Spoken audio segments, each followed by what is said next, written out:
Sa iba pang ulat, iginiit naman ng Malacanang na nakatutok ang Administrasyong Aquino sa paghahatid ng maayos na serbisyo sa taong bayan sa halip na atupagin ang politika. Kasabay po nito nanawagan ng palasyo sa mga politiko na tuparin ang kanilang mandato sa bayan. Ang ulat mula kay Rocky Ignacio. Nanindigan ng Malacanang na nakatuon ang Administrasyong Aquino sa pamamahala at hindi sa pamumulitika. Sinabi ito ni Presidential Spokesperson Edwin Lacerda sa harap ng umano'y maingay na politika na may kinalaman sa 2016 presidential election.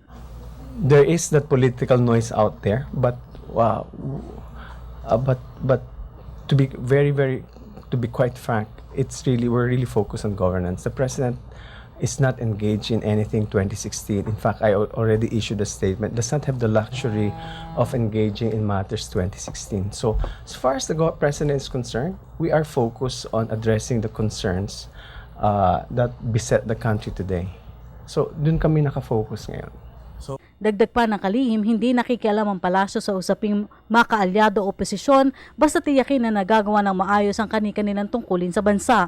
Sagot na rin ito ng palasyo sa Opla Nognog laban umano kay Vice President Jojo Marbinay at Opla Maligno para sa pagbuhay umano sa Disbursement Acceleration Program o DAP at maling paggamit ng PDAF. Tuloy-tuloy ang trabaho namin. Sila naman ang ating mga kongresista tulad nila Congressman Egay Rice, Congressman Toby Tiangco, inaasikaso nila ang trabaho sa pagpapasa ng budget. Nakita mo naman yung trabaho na ginawa nila Toby Tiangco, nagtanong, kasama sa trabaho yan. Pero handa naman sagutin nung sa budget process sa House, sinagot ng ating mga kalihim ang mga tanong ng mga kongresista.